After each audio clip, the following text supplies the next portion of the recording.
안녕하세요. 보드카 처먹은 역사왕의 보처왕입니다. 이제까지 프랑스제 전투기 시리즈를 미라주 2000편까지 보신 분들은 이런 의문을 가질 수도 있어요. 최대 추력 15,000파운드짜리 터보제트 엔진이나 만지작거리던 프랑스가 어떻게 갑자기 2만 파운드급의 터보팬 엔진을 개발했지? 그 이유는 한때 다수와 프랑스가 진행했던 특이한 전투기 프로젝트에 숨겨져 있는데요.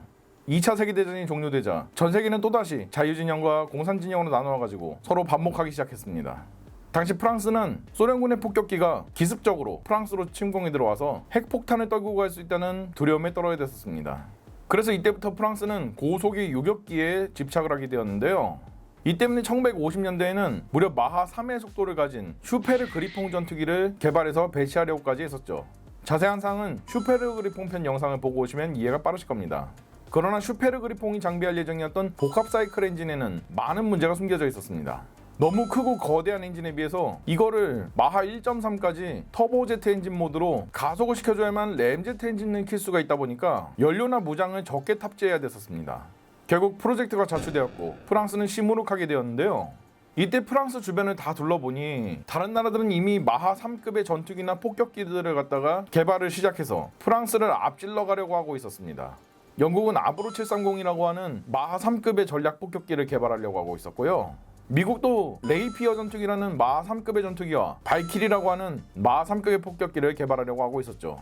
심지어 항공산업의 뉴비인 줄로만 알았던 캐나다조차도 에로우 전투기를 개발하면서 발전형으로 마하 3.5의 초고속 전투기를 개발하겠다는 포부를 내비치기까지 했습니다. 프랑스는 질 수 없었습니다. 그래서 당시 프랑스는 엔진을 개발하고 있던 스네크마사를 마구 채찍질함과 동시에 다소사의 오너였던 마르셀 블로우한테 얘기했습니다. 야, 미라주 3 가지고는 도저히 안 되겠다. 이번에는 꼭 마하 3 이상의 전투기 만들어와. 노르한테 나가서 만들어 달라고 할 것이지 왜 나한테 지랄이야? 그리고 스네크마도 우리 계열사인데 지들이 뭐라고 설레발이야? 안 되는데요? 퇴! 마르셀 블로우는 이 프로젝트에 들어가는 시간과 비용이 어마어마한 데 비해서 실패 확률이 높아가지고 가성비가 영꽝이라고 주장했습니다. 그럼에도 불구하고 프랑스는 다소가 부르는 대로 돈을 줄 테니 어쨌든 마하 3의 전투기를 가져오라며 책상을 쾅쾅 치며 흥분했죠. 블로우는 정치하는 양반들이 또 처진하면 말 바꾸겠지 생각해가지고 일단은 어영부영 하는 척 마는 척 1958년에 프로젝트를 시작하긴 했는데요. 문제는 이때 당시에 영국제 아브로 730 같은 경우에는 기술 문제로 인해서 개발에 난항이 부딪히다가 예산 문제로 결국 좌초되었고요.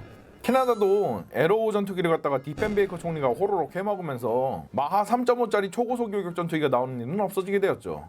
미국도 핵을 날리고 싶으면은 대륙간 탄도미사일 쓰는 게 훨씬 더 싸게 먹히고 그게 안전하니까 발키리 프로젝트를 접었고요. 네이피어 전투기도 필요성이 떨어지다 보니까 덩달아 사업을 취소시켰죠. 그래서 블로우가 예측한 대로 프랑스 정치인들도 점점 말을 바꾸기 시작했어요. 블로우는 네 그럴 줄 알았다 하면서 그냥 프로젝트를 중단시켰습니다. 참고로 블로우는 당시 이미 국회의원을 한번 지낸 상태여가지고 프랑스 정계가 얼마나 개막장으로 돌아가는지 스스로가 훨씬 더 잘 알고 있었거든요. 그러나 1960년대가 되고 상황이 다시 한 번 더 변했습니다. 미국은 마하 3 이상의 속도에서 그것도 성층권에서 지속적으로 비행할 수 있는 초고속 정찰기인 SR-71을 실제로 개발해서 배치시켰던 것이죠. 그래서 프랑스도 마하 3의 전투기를 개발할 수 있다는 근거 없는 자신감에 사로잡히게 되었는데요. 게다가 1964년 적국인 소련도 수호의 설계국에서 마하 3의 속도를 가진 전략 폭격기인 T4의 개발을 시작했다는 첩보가 들어왔습니다. 프랑스 정부는 또다시 공포에 휩싸였어요. 소련의 폭격기가 또다시 기습적으로 프랑스로 침공에 들어와서 핵을 떨구고 갈 수도 있으니까요. 물론 그때도 대륙간 탄도미사일이 있긴 했었는데 이게 당시 기술상 정확도가 좀 구렸거든요. 그래서 대도시나 산업단지들을 공격할 때는 문제가 없었는데 정작 적군의 요새화된 시설이나 지상군을 공격할 때는 문제가 많죠. 요새화된 시설 같은 경우에는 핵의 근접 타격 가지고는 이 시설에 피해를 주기가 어렵다 보니까 최대한 정확하게 때려줘야만 피해를 줄 수가 있었거든요. 그리고 지상군은 이동하는 표적이고 게다가 당시 핵전쟁이 터지면은 구독, 좋아요 꼭 부탁드리고요. 멤버십에 가입하시면 각종 멤버십 전용 영상들을 보실 수 있습니다. 작전 계획상 항공기들이 지나갈 수 있는 회랑을 열기 위해서 핵폭격기들이 핵을 여러 발 들고 다니면서 저게 방공 레이더 사이트랑 대공 미사일 사이트들을 갖다가 핵으로 우르르 조지고 나서 귀를 트고 간다는 아주 핵만능주의스러운 방공망 제압 방법까지 나왔던 때였어요. 그래서 프랑스 정부는 다소사를 다시금 달달 볶아가지고 초고속 요격 전투기 프로젝트를 재개하게끔 했습니다. 블로우는 또 얘네 쿨타임 돌았다고 혀를 끌끌 차면서 고속 요격 전투기 사업을 재개시켰는데요. 이렇게 해서 개발되기 시작한 것이 바로 마르셀 다소 750번 모델 전투기인 제식 명칭 스펙트르라는 전투기입니다.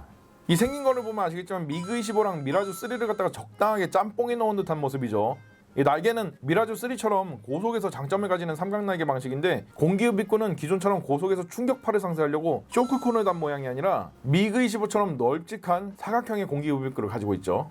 뭐 사업 도중에 미그 25가 등장해서 그런 건 아니고요. 스네이크 마사가 스펙트르를 위해서 개발하던 초대형의 저바이패스 터보팬 엔진 때문에 그렇습니다. 공기 밀도가 굉장히 낮은 성층권에서 활동하기 위한 전투기라 가지고 이렇게 만들었던 것인데요. 엔진은 지금 추정치로는 한 기당 3만 파운드 정도의 최대 추력을 목표로 했고요. 이 정도면은 동급의 터보팬 엔진으로는 미그 31에 달려있는 D30 엔진이 있죠. 이거랑 추력이 비슷하다고 보시면 됩니다. 요거를 쌍발로 달아주려고 했고요. 근데 비슷한 추력의 미그 31은 최고 속도가 마하 2.83입니다.